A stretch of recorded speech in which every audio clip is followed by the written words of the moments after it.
محترم سامعین، السلام علیکم ورحمۃ اللہ وبرکاتہ۔ قوم بنی اسرائیل پر اللہ تعالیٰ کے انعامات۔ جب فرعون اور اس کی قوم کی تباہی کے بعد حضرت موسیٰ علیہ السلام اور بنی اسرائیل نے بحر قلزم پار کر لیا تو اللہ تعالیٰ نے انہیں اپنے وطن فلسطین جانے کا حکم دیا، جن پر قوم عمالقہ نے قبضہ کر لیا تھا۔ مگر بنی اسرائیل قوم عمالقہ کی جنگی قوت اور طاقت کی وجہ سے مقابلہ کرنے کی ہمت نہ کر سکے۔ اس بزدلی پر اللہ تعالیٰ نے 40 سال تک میدان تیاہ میں بھٹکتے رہنے کی سزا دی، جو کوہ طور کے شمال میں اور صحرائے سینا کے جنوب میں واقع ہے۔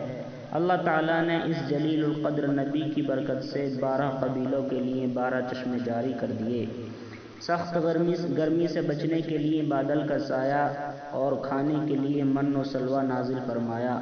مگر بنی اسرائیل ناشکری کرنے لگے اور من و سلوہ جیسی نعمتوں کو چھوڑ کر ساگ سبزیوں کا مطالبہ کرنے لگے۔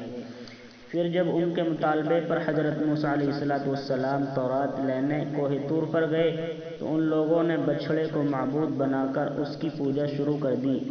اس شرک بت پرستی کی معافی اور توبہ کے لیے ایک دوسرے کو قتل کا حکم دیا گیا، جس کے نتیجے میں 3000 یا 70,000 افراد قتل کیے گئے۔ غرض نافرمانیوں کی وجہ سے یہ قوم 40 سال تک ارض مقدس فلسطین میں داخل نہ ہو سکی۔ محترم سامعین، روزانہ اسی طرح کے واقعات جاننے کے لیے اسلامک ڈیٹ آفیشیل چینل کو سبسکرائب کیجیے۔